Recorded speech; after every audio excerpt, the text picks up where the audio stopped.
Bonjour à tous et bienvenue dans cette nouvelle vidéo qui va parler d'inférence statistique. Donc déjà, en quoi ça consiste? Alors l'inférence statistique, en fait, ça consiste à utiliser des méthodes mathématiques pour tirer des conclusions sur une population à partir d'un échantillon. Par exemple, imaginons que vous souhaitiez savoir combien de temps en moyenne les étudiants d'une école passent sur Internet chaque semaine. Et là, bien sûr, on pourrait se dire, on interroge tout le monde, mais vous comprenez que ça risque de prendre beaucoup de temps et que c'est compliqué. Du coup, on va plutôt faire un petit sondage sur un petit groupe représentatif d'élèves, et puis à partir de leurs réponses, on pourra alors estimer le temps moyen passé sur Internet par semaine pour l'ensemble des élèves. Donc cette estimation, elle consiste à donner plutôt une fourchette de temps, ce qu'on appellera d'ailleurs un intervalle de confiance. Et puis aussi, l'inférence statistique, elle utilise également des méthodes pour vérifier si nos conclusions sont fiables ou non. Par exemple, si vous dites que les filles de l'école passent plus de temps que les garçons sur Internet, on va pouvoir faire un test statistique pour voir si cette différence, elle est réelle ou si elle est juste due au hasard. Et on verra aussi qu'à partir du moment où l'on fait un test, on va être confronté à des risques d'erreur. Mais j'évoquerai tout ça tout à l'heure. Donc au programme de cette vidéo, on va commencer par parler des intervalles de confiance, puis des tests d'hypothèse, ainsi que des risques d'erreur qui sont associés. Et je terminerai par définir quelques notations particulières selon qu'on parle d'un échantillon ou de population. Donc dans cette première vidéo sur le sujet, ça va être vraiment des aspects plutôt généraux et je reviendrai dans les 2 prochaines vidéos sur l'aspect calculatoire lié aux intervalles de confiance et aux tests d'hypothèse. Commençons tout de suite avec l'intervalle de confiance. Donc un intervalle de confiance, ça va être en fait une plage de valeurs dans laquelle on estime qu'un résultat se situe avec une certaine probabilité. C'est comme en fait une fourchette qui nous donne une idée de l'endroit où se trouve probablement la vraie valeur. Par exemple, si on suppose que vous voulez estimer la taille moyenne des huskies, là vous prenez un échantillon représentatif de cette race de chiens, vous mesurez leur taille et vous calculez une moyenne. Et puis à l'aide d'une formule que je présenterai dans une prochaine vidéo, vous allez alors définir cet intervalle de confiance. Et puis, l'intervalle de confiance, en fait, ça va vous donner une estimation de la plage des tailles dans laquelle la vraie taille moyenne de tous les chiens de cette race se situe probablement. Donc, on aura quelque chose du style comme ceci, donc avec un intervalle de confiance qui est égal à un intervalle allant de A à B. Ou bien, on pourrait voir ça comme ça. On voit que notre taille réelle, donc la taille moyenne des huskies réelle, elle se situerait entre un intervalle allant de A à B. Alors, ce qu'il faut savoir, c'est que l'intervalle de confiance, ça va dépendre de 2 facteurs. Le premier, ça va être la taille de l'échantillon N, et le deuxième, ça va être le niveau de confiance qu'on note 1 moins alpha. Donc, si on regarde le premier point, en fait, plus la taille de l'échantillon, elle se rapproche de celle de la population, plus l'estimation, elle sera précise avec une toute petite fourchette. Par contre, si vous avez un échantillon de seulement quelques chiens, vous devrez prendre une très grande fourchette pour estimer la taille au niveau de la population pour être sûr que la vraie moyenne, elle se situe à l'intérieur de cette fourchette. Concernant le niveau de confiance, en fait, là, ça va être une mesure de la fiabilité de l'estimation. Il va en fait indiquer la probabilité que l'intervalle de confiance contienne réellement la vraie valeur. Par exemple, un niveau de confiance de 95%, ça signifie que si on répète l'expérience plein de fois et qu'on construise chaque fois un intervalle de confiance, on pourra dire qu'environ 95% de ces intervalles contiendront la vraie valeur. On voit donc qu'en choisissant un niveau de confiance plus élevé, comme par exemple 99%, l'intervalle de confiance, il sera plus large pour garantir une plus grande probabilité de capturer la vraie valeur. Revenons à notre exemple et imaginons que vous obteniez un intervalle de confiance qui va de 50 à 60 cm avec un niveau de confiance de 95% pour nos tailles de chiens. Ça va en fait signifier que si vous répétez cette expérience plusieurs fois, donc de calculer la moyenne de taille pour un husky, vous pouvez être confiant à 95% que la vraie taille moyenne de tous les chiens de cette race, elle se situe entre 50 et 60 cm. Maintenant qu'on a vu ce qu'était un intervalle de confiance, on va passer au test d'hypothèse. Donc en fait, les tests d'hypothèse, c'est un peu l'inverse des intervalles de confiance. On va supposer connu une moyenne ou une proportion dans la population et ensuite on va faire ce qu'on appelle un test pour évaluer si une affirmation sur une moyenne ou une proportion est plausible ou non en se basant sur des données de l'échantillon. Prenons l'exemple d'une entreprise qui fabrique des crayons et qui prétend que la longueur moyenne de ces crayons, ça va être de 15 cm. Et puis nous, ce qu'on veut, c'est tester cette affirmation en utilisant les tests d'hypothèse. Et puis pour tester l'hypothèse, on doit formuler ce qu'on appelle deux hypothèses. La première qui va être l'hypothèse nulle, qu'on note H0, et puis l'hypothèse alternative qu'on va appeler H1. Dans notre exemple, l'hypothèse nulle serait que la longueur moyenne des crayons est de 15 cm. Donc, mu est égal à 15 cm. Et puis, l'hypothèse alternative serait que la longueur moyenne est différente de 15 cm. Donc, mu n'est pas égal à 15 cm. Ce qu'on doit maintenant faire, c'est qu'on doit collecter un échantillon de crayons et mesurer leur longueur.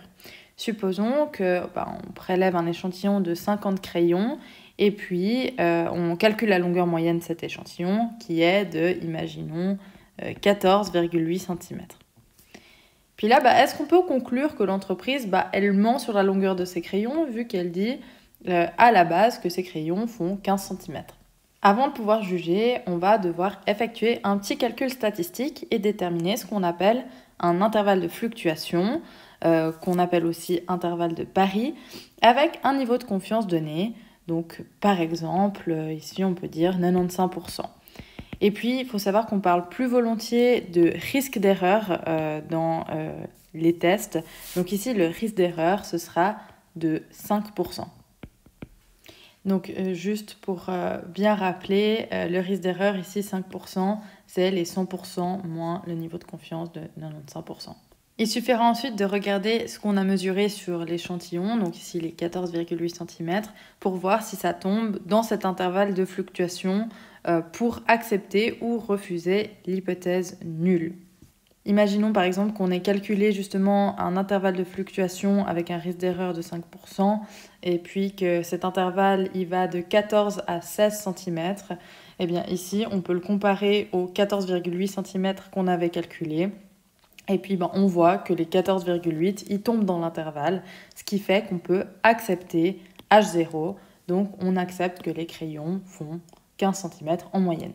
Donc en résumé, soit vous partez de l'échantillon et le résultat que vous trouvez, vous l'extrapolez à la population sous forme d'une fourchette de valeurs appelée intervalle de confiance, soit vous partez de la population avec une valeur connue et vous vous dites « Ok, je vais voir si je trouve cette valeur dans mon échantillon avec une telle fourchette, qu'on appelle intervalle de fluctuation ou de pari. » Puis vous allez confirmer ou infirmer cette valeur selon les résultats des calculs, donc du test d'hypothèse en l'occurrence. Une fois le test effectué, on prend la décision d'accepter l'hypothèse nulle ou de la rejeter. Mais comme tout ça est lié au hasard finalement, il y a toujours la possibilité de se tromper. En fait, on va pouvoir se tromper de deux manières. Par exemple, si dans l'exemple des crayons, la moyenne observée sur l'échantillon ne tombe pas dans l'intervalle de fluctuation, on va rejeter l'hypothèse nulle et dire que la longueur des crayons n'est pas de 15 cm en moyenne. Or, c'est possible qu'on se trompe quand même.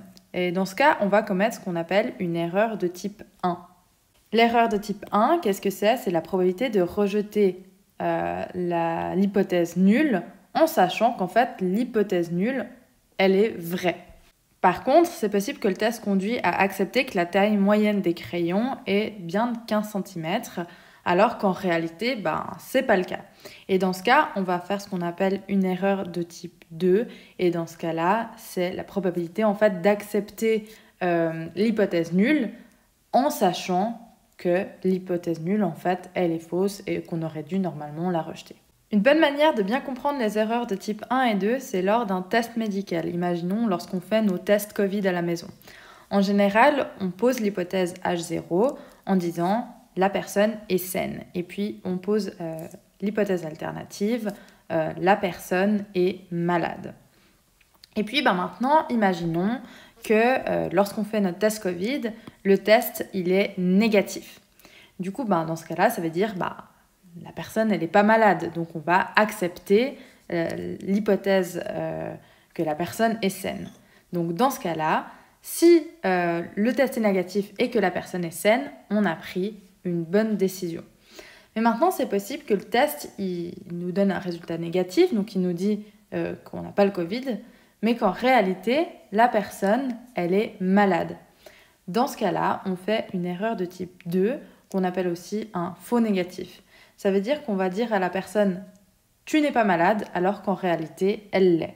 Si maintenant, le test est positif, ça veut dire le test nous dit « ah vous avez le Covid » et imaginons que la personne, elle est malade réellement, et là, on a pris une bonne décision parce que le test, il nous dit vous êtes malade et vous êtes réellement malade. Mais il se peut aussi que le test soit positif, qui vous dit vous êtes malade et qu'en fait, vous êtes saine, vous êtes une personne qui est saine. Donc là, dans ce cas-là, vous faites une erreur de type 1 ou un faux positif. On vous dit que vous êtes malade alors que vous ne l'êtes pas. En médecine, ce qu'il faut savoir, c'est qu'on prête une grande importance à l'erreur de type 1, car elle conduit justement pour le patient à des problèmes psychologiques, des troubles de santé, des traitements coûteux qui du coup ne servent à rien, puisque la personne en fait, elle n'est pas malade. Donc ça équivaut, comme on le mentionne d'ailleurs dans le livre, à condamner un innocent. Et puis finalement, j'aimerais terminer cette vidéo d'introduction sur le sujet en précisant quelques notations que l'on va retrouver dans les 2 prochaines vidéos, précisément les notations touchant à la population entière ou à l'échantillon.